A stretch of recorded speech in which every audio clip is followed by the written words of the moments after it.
What do you do when the people that you love, cherish, and have grown fond of leave?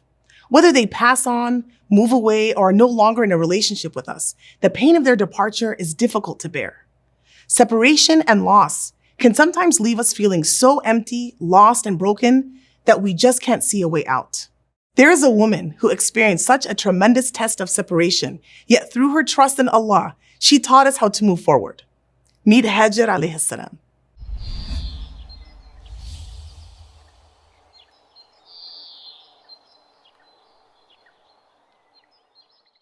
Hajar alayhi salam was the wife of Prophet Ibrahim and the mother of Ismail. Now, to appreciate all that Hajar alayhi salam had been through, it's important we share her background. And that takes us back to Egypt. When Ibrahim alayhi salam and his wife Sarah were traveling through Egypt, they heard that there was a pharaoh who would capture beautiful women and kill their husbands. To protect Sarah, when Ibrahim alayhi salam was asked about her, he said that she's my sister, which wasn't a lie because she was a sister in faith. But despite that, Sarah was taken anyway into the palace of Pharaoh. So when the Pharaoh tried to approach her, Sarah made dua to Allah subhanahu wa ta'ala to protect her. And Allah did so by making Pharaoh get temporarily paralyzed each time he tried to get close to Sarah. Once the Pharaoh realized that Sarah could not be messed with, he sent her away out of fear and gave her gifts as well. One of those gifts was Hajar alayhi salam, who was at that time a handmaiden in the palace of Pharaoh. Hajar's name comes from Ha Ajruki, which means, here is your reward. So Hajar's name means your reward. And we will soon come to learn what a reward she truly is. So the three of them leave the palace and make their way out of Egypt. Now Ibrahim alayhi salam and Sarah could not have children. So Sarah gifted Hajar to Ibrahim and he marries her. It's important to note that Hajar, coming from the palace of Pharaoh, is not a believer. But after seeing the character and conduct of Ibrahim alayhi salam and Sarah, Hajar too accepts the message of Tawheed. So now Ibrahim alayhi salam and Hajar have a son named Ismail. This is happy news for everyone involved, but things soon would change as Ibrahim gets the command to take Hajar and Ismail and take them to the place near the Kaaba, although its foundations were still buried at the time. Now imagine this scene. It's hot, there are no people, no water, no vegetation, and it doesn't seem like there was any discussion on the way to mentally prepare Hajar for what was about to happen. Ibrahim alayhi salam leaves Hajar and Ismail as he was commanded to do so, with a small amount of dates and some water, and turns away to leave, without saying a word. When Ibrahim alayhi salam was leaving them, Hajar says to him, "Oh Ibrahim, where are you going, leaving us in this valley where there is no one, nor is there anything else around?" She repeatedly asked him, but he did not turn to respond. She then asked him, "Did Allah command you to do so?" He said, "Yes." She said, "Then He, Allah subhanahu wa ta'ala, will not abandon us." This separation was painful and a mighty test for both Hajar alayhi salam and Sayyidina Ibrahim alayhi salam, but they were both following the commandment of Allah subhanahu wa ta'ala. For Hajar, the test is massive, as she was left alone in a harsh environment. And from Ibrahim's perspective, this test was especially difficult since he had waited for so long to have a child. Ibrahim alayhi salam then walks away, and when he is out of sight, he turns around and makes dua. He says, "O Allah, I have settled some of my offspring in a barren valley, near your sacred house. O Allah, so that they may establish prayer. So make the hearts of believing people incline towards them, and provide them with fruits, so perhaps they will be thankful." Ibrahim alayhi salam makes his dua and leaves. Now Hajar shows us what it means to have husn al-dhan, or giving benefit of the doubt, because for her to even ask the question of, "Did Allah command you to do this?"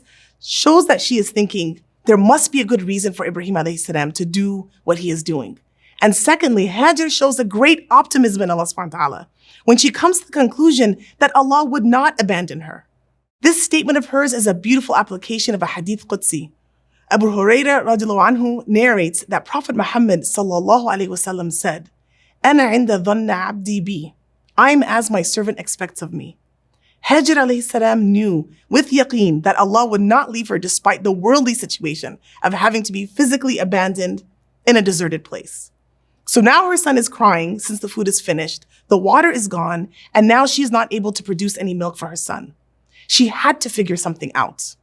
SubhanAllah, this is the case for many single parents today, and especially for single mothers who have to worry about bringing in an income, parenting, managing the house, and so on. That's the situation Hajar found herself in, that she not only has to worry about herself, but Ismail alayhi salam too. so she took it upon herself to look for resources. After running back and forth from Safa to Marwa, calling out to any possible travelers, looking for anything in the distance, she looks up and sees Jibreel alayhi salam. He digs into the ground with his foot, and from there the water of Zamzam springs forth. What a blessed spring, subhanallah. Hajar alayhi salam drank from it and nursed baby Ismail as well. This compensation for her optimism and taqwa reminds us of Allah subhanahu wa ta'ala's powerful words in Surah At-Talaq.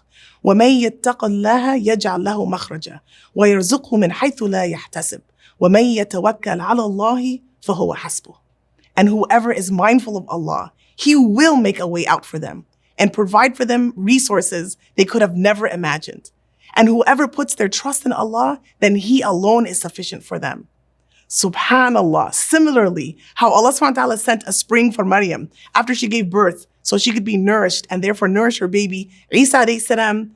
Allah not only provided Zamzam for Hajar and Ismail, but for the tribe of Jurhum who eventually settled there, and for all of the people of Mecca and those who visit from then until now, until Yawm al-Qiyamah. Allah has honored the great sacrifice, struggle, and tawakkul of Hajar alayhi salam. And for centuries, millions of men, women, and children have followed in her very footsteps as they retrace them in Sa'i during Umrah and Hajj.